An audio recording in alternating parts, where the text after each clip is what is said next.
Et puisqu'on parle de spiritualité, je vous propose à suivre ce sujet sur le yoga. Et ce qu'il faut savoir, c'est qu'il n'y a pas une seule salutation au soleil, mais il existe plusieurs variations. Alors la salutation au soleil a deux parties, une qui travaille la totalité du corps et une autre qui travaille le côté droit et ensuite le côté gauche. Ce qu'il faut savoir aussi, c'est qu'une salutation au soleil peut suffire, peut être en fait une séance de yoga complète où on peut ajouter, selon ce qu'on veut aujourd'hui travailler, équilibre, souplesse ou autre, ou renforcement. Tout dépend de ce que l'on a envie de faire. On commence tout de suite. Alors, on commence par la posture Tadasana de la montagne. Du coup, on essaye de rentrer un peu le nombril, les épaules loin des oreilles. On va inspirer dans cette posture. Et on expire doucement. À notre prochaine inspiration, on peut ramener les mains prière, Anjali Mudra devant notre cœur. Et on essaye avec les pouces de tirer le sternum vers le devant. On inspire. On prend un instant pour se dire qu'on commence notre séance, on se prépare à cette séance. Et doucement, on peut inspirer, lever les mains vers le ciel, s'étirer, s'agrandir et expirer, revenir en Tadasana. Encore une fois, on peut le faire, on inspire. Main prière au niveau du cœur, on expire. Et à la prochaine inspiration, on lève les mains vers le ciel, on s'étire, on s'agrandit et on va basculer directement vers l'avant. Uttanasana. On peut rester ici, on peut attraper les coudes, relâcher la tête, ne pas créer de tension supplémentaire au niveau de la nuque. On peut basculer de gauche à droite, respirer, s'étirer. Et là, bien sûr, pour des débutants, si on n'arrive pas à garder les jambes comme ça, on peut les fléchir et là, no pasa nada, tout va bien. On peut faire ça, comme on peut faire ça. Et ensuite, on va lever les mains, lever plutôt la tête vers le ciel. On inspire, on est là en Ardha Uttanasana. Et on expire, on replace les mains sur le sol. On peut reculer une jambe puis l'autre. Et on est là, en planche. On respire. Et là, important, quand on est en planche, c'est qu'on ne laisse pas la nuque tomber.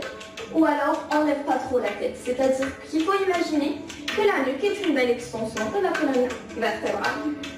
On respire. Et en expirant, on va faire chaturanga, c'est-à-dire on descend directement, ou alors pour les débutants, on peut poser les genoux et rapprocher le torse du sol. On expire et on se relève en chien, tête en haut. On est là pour les débutants. Ici, les épaules doivent être loin des oreilles, on n'est pas là, on est là. La poitrine est bien ouverte. Et pour ceux qui veulent, on peut même décoller les genoux du sol. On inspire. Et en expirant, on va pousser sur la main, pousser sur les pieds ou alors, pour les débutants, sur les genoux et sur les orteils. Et on passe en chien, tête en bas. Alors, chien, tête en bas, ici, il faut, peu importe au niveau des jambes, si on a les jambes fléchies ou pas, ce qui est important, c'est de garder en fait cette flexion des mains, plutôt cette inclinaison des mains. On n'est pas là comme en planche, mais on est bien là. Moment de spiritualité, de détente aussi. Alors, on va voir maintenant avec la spécialiste du yoga. C'est Madame Derwish Lina. Bonjour. Bonjour Iman. Merci d'avoir accepté notre invitation. Avec plaisir. Merci à vous de me recevoir aujourd'hui. Très bien. Alors, que nous apporte le yoga? Alors bon, si on parle de yoga, et en fait, on va passer un peu par une petite définition, qui est que le yoga est une discipline qui est déjà millénaire. Et puis surtout, c'est une discipline qui est intelligente parce qu'elle prend l'être humain dans sa totalité, c'est-à-dire ses trois dimensions, physique, spirituelle et mentale. Et du coup, ça va en fait, c'est intelligent parce que ça travaille le corps, mais surtout justement l'esprit et le mental. Justement, j'allais dire que ça travaille l'esprit, le mental et aussi l'effet psychologique de la personne. Tout à fait, exactement. Et du coup, à travers justement notre pratique du yoga, que ce soit genre on the mat comme on dit, c'est-à-dire une pratique, la séance en elle-même, et off the mat comme on dit en anglais, c'est-à-dire en dehors de notre séance, dans la vie de tous les jours, eh bien, le yoga nous accompagne et nous aide justement justement à nous sentir mieux en fait, à prendre soin de soi et à être en paix avec les autres, à être bienveillant envers les autres. Du coup, c'est toute une philosophie. Et surtout être en paix avec nous-mêmes. Absolument, oui. Déjà, on se retrouve avec le yoga. Et ce n'est qu'en étant en fait bienveillant envers soi qu'on peut l'être envers les autres. Justement. Effectivement. Alors, que nous apporte le yoga? Eh bien, si on parle de bienfaits, ah là là, on pourrait y passer toute la matinée. Du coup, en fait, on peut commencer un peu par les classer déjà par rapport à physiquement ce que ça nous apporte. Oui. Eh bien, déjà, comme toute autre discipline, physiquement, on peut avoir un renforcement musculaire si l'on veut. Mais surtout, justement, on acquiert de la souplesse, on acquiert aussi, très important, de l'équilibre. Et puis aussi, en fait, maintenant, il entre dans les médecines intégratives, comme on dit, c'est-à-dire des médecines qui associent la médecine conventionnelle et les alternatives. Et du coup, on a justement ce yoga qui va aider les gens qui ont des mal de dos, d'autres pathologies, type arthrose et tout. Justement, avec un yoga qui est adapté à eux. Alors, quel est le secret justement du yoga? Quel est son secret? Parce qu'en fait c'est doux et du coup en fait on écoute son corps et on y va doucement. Justement, comparé aux autres disciplines qui sont très, on va dire, très dynamiques et très rigoureuses, ça reste un peu plus calme. En fait ça suit la personne. Il y a un gourou qui dit que, Krishnamacharya, qui dit qu'avec le yoga ce qui est particulier, c'est que c'est pas la personne qui doit s'adapter au yoga, mais c'est le yoga qui s'adapte à la personne. Et c'est ce qui est formidable en fait. Alors quel est le principe du yoga? C'est-à-dire par principe, si on veut dire spirituel, mental ou alors... Parce que le yoga englobe tout ça. Exactement, justement. Ou alors tout ce qui est spirituel. En fait, voilà, on peut parler de piliers quand on parle de principes. Et les piliers, il y en a 8. Comme je disais tout à l'heure, il y en a 4 qu'on va travailler lors de la séance et 4 qu'on va essayer en fait de développer dans notre vie de tous les jours. Alors du coup, il y a pranayama qui est la respiration et il y a plein de types de respiration. Comme ça, parfois, ça peut paraître un peu bizarre. Mais en fait, justement, il faut se dire qu'il existe des respirations, par exemple, pour contrôler le stress, d'autres en fait pour améliorer la fonction pulmonaire. Ça m'intéresse, moi. Contrôler le stress, ça m'intéresse. Ah oui, vous avez vu. Parce qu'on est tout le monde stressé comme tout le monde d'ailleurs. Exactement. Et du coup, d'autres, je vous disais, par rapport à la fonction pulmonaire ou digestive, même si parfois cela peut nous paraître un peu bizarre, mais en fait ça fonctionne. Et ensuite, on parle des autres piliers, on a les postures qui sont les asanas, et du coup c'est justement l'enchaînement physique qu'on va avoir. Ensuite on aura la dhyana qui est la méditation et qui est très importante aussi de nos jours. Et puis à la fin on aura dharana qui est la concentration. Ces 4 piliers on les travaillera pendant la séance. Et puis les autres qu'on peut essayer, c'est un peu un travail sur nous-mêmes tout au long de la journée. On aura en fait les yamas qui sont les règles d'autodiscipline, les niyamas qui sont les règles sociales avec les autres, et puis les pratyaharas qui sont en fait les règles du retrait des sens. C'est-à-dire que, comme ça paraît un peu bizarre et tout, c'est une échelle un peu évoluée, si je puis dire. Et du coup, en fait, c'est un peu si on est dans un endroit où c'est vraiment très bruyant et tout, et qu'on a envie, en fait, de se calmer l'esprit, d'essayer de se concentrer pour ne plus entendre, si l'on veut. C'est à peu près ça. Et puis, la fin, ça reste le samadhi. Donc, on peut le faire? On peut faire ça? C'est un niveau de méditation sur nous-mêmes plutôt? Absolument, oui. Ah, d'accord. Après, c'est justement une très très longue discipline en fait, justement pour acquérir tout ça. Ah, très bien, très bien. Alors, où placez-vous le yoga? En tant que discipline, en tant que sport? Absolument, c'est la question existentielle en ce moment et puis partout dans le monde justement en fait parce qu'ils disent que si c'est un sport en même temps, il n'existe pas des Jeux Olympiques pour le yoga. Voilà. Du coup, ouais, exactement. Alors en fait, ça reste une discipline, si l'on veut, qui est, en fait, c'est une pratique qui est millénaire et ça reste toujours pas très réglementé. Partout dans le monde, ça reste un peu, c'est une discipline, c'est une philosophie, on n'arrive pas très bien à le classer, mais en tout cas, ils disent que ça va venir un peu, parce que déjà à partir du moment où il y a maintenant des compétitions, si l'on veut, de yoga, ça commence à exister. Du coup, ils disent que ça peut mener vers, on va dire, des JO de yoga et peut-être le classer en sport. Ah, très bien, très bien. Alors, le yoga, on dit que c'est un sport beaucoup plus de méditation qu'autre chose. Est-ce vrai? En fait, c'est absolument les deux. Après, tout dépend de ce que l'on entend par la méditation, si l'on veut. Parce que si, pour nous, ça reste toujours la même chose. Si c'est la méditation tout au long de la séance, c'est du yoga. Et puis si c'est de la méditation en dehors, dans notre vie de tous les jours, c'est du yoga aussi parce que ça fait partie de ses piliers. D'accord. Du coup, c'est ça, mais en fait, de se dire, la méditation, c'est le yoga, ok, mais de dire que le yoga, c'est la méditation, c'est pas vraiment ça parce qu'il y a quand même 7 autres piliers qui entrent en jeu. Très bien. Alors, est-ce que vous avez suivi une formation pour le yoga? Alors oui, en fait, ce qu'il faut savoir, c'est que le yoga, comme je vous disais, il est non réglementé.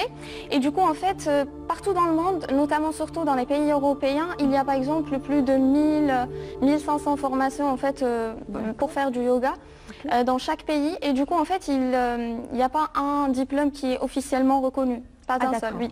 Et du coup, en fait, on aura des formations qui seront longues, des formations courtes. Les formations longues, un peu, c'est pour, si l'on veut enseigner aux États-Unis ou surtout en Inde. L'Inde, c'est vraiment très codifié. Justement, en fait, parce que déjà, il a été créé en Inde. En Inde, exactement. C'est une pratique millénaire. C'est l'origine du yoga. Exactement, c'était avec Patanjali, exactement.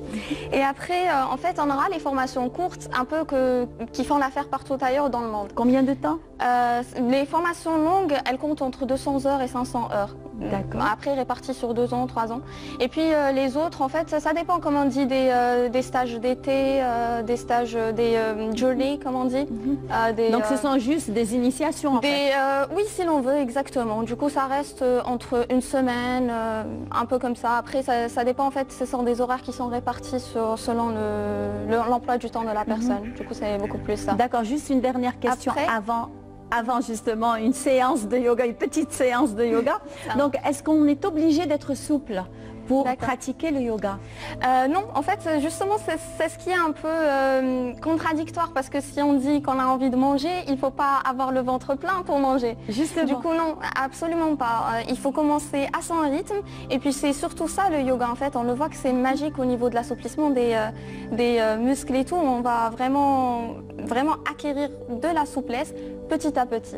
D'accord. Alors après, je rebondis seulement rapidement sur le fait des yoga et tout et du diplôme. Par exemple, même en ce moment, il est même possible d'enseigner sans diplôme. C'est-à-dire certaines écoles ne le demandent même pas. À partir du moment où on a plus de 18 ans et plus de 2 ans de yoga, en fait, de pratique de yoga. Et on le voit surtout à travers les réseaux sociaux où des passionnés en fait partagent leur routine, un peu leurs cours et tout. Et ils ont leurs abonnés en fait qui les suivent. Et c'est justement ça, comme on dit, la devise en fait des maîtres yogis ou des profs de yoga, etc. En fait, c'est justement de transmettre, d'émouvoir et de guider. Et combien dure justement une séance de yoga? Alors, parce qu'il faut beaucoup de temps. Absolument pas. Justement, c'est ce qui est particulier. Absolument pas. En fait, parce que justement, il n'y a pas de limite. Le temps de méditer, de se concentrer. On peut le faire en fait justement plusieurs fois en fait répartis dans la journée. C'est-à-dire que bon, idéalement, si l'on veut vraiment être vraiment très assidu, avoir une discipline et tout, on peut faire 1 heure par jour. C'est bien. Après, on peut seulement faire 5 minutes par jour, genre, histoire de juste respirer, se poser, peut-être parfois juste étirer un peu la nuque, etc. Mais ensuite, tout dépend, même par rapport à la, à la séance, par exemple, comme c'était la vidéo qui est passée tout à l'heure. Par exemple, la salutation au soleil, c'est l'enchaînement de quelques asanas qu'on peut faire et c'est tout. Et c'est bien, genre c'est déjà pas mal dans une journée. Très bien. On peut commencer? Ah bah oui, absolument. On y va. Alors, tu vas faire avec moi, on est d'accord. Ok. Je le fais. Alors là, si on est un peu... Je donne ma langue au chat. C'est bon. On y va alors. D'accord. On peut s'asseoir un peu confortablement. Après, si on est au bureau, justement, on veut prendre une petite pause, on va dire. Donc, alors on peut ramener les mains sur les cuisses, ouvrir la poitrine et avoir les épaules loin des oreilles. Ouais. On va commencer doucement par inspirer du nez et expirer lentement, doucement du ventre.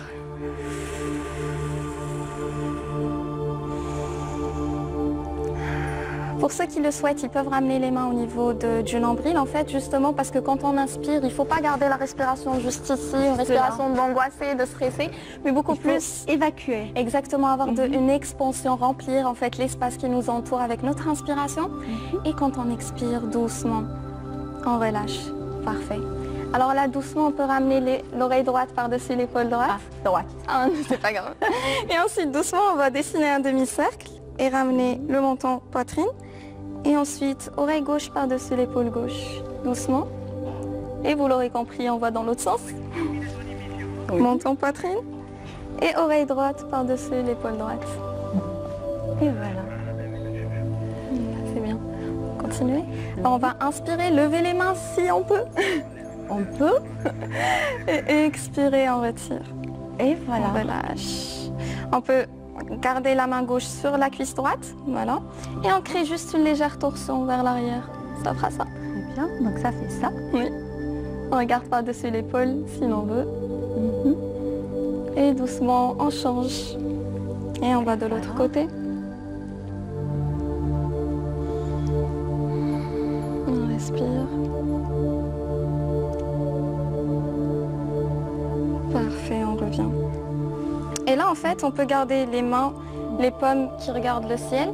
Et doucement, en fait, si on travaille sur des ordinateurs, on peut fermer les yeux et essayer de faire des cercles avec notre globe oculaire, exactement.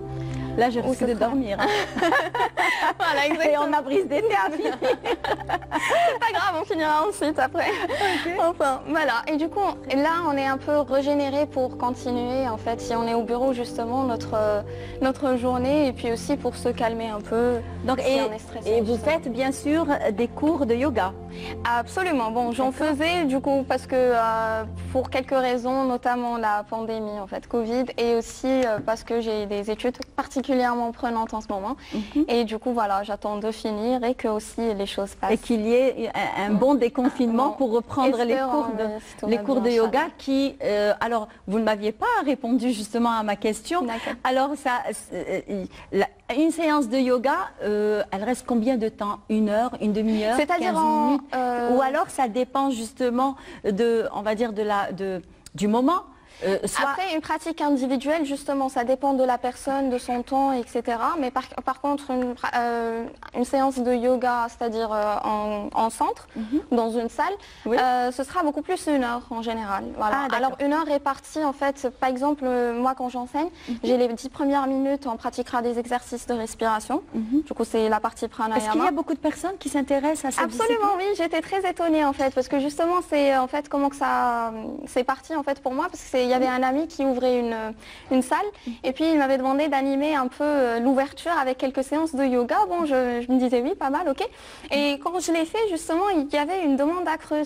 C'est ce qui m'avait étonnée. Les gens aiment. Bon, après, il y en a certains qui se disaient oui, je vois juste à la télé, mais je savais pas qu'on pouvait sentir tout ça et être vraiment bien.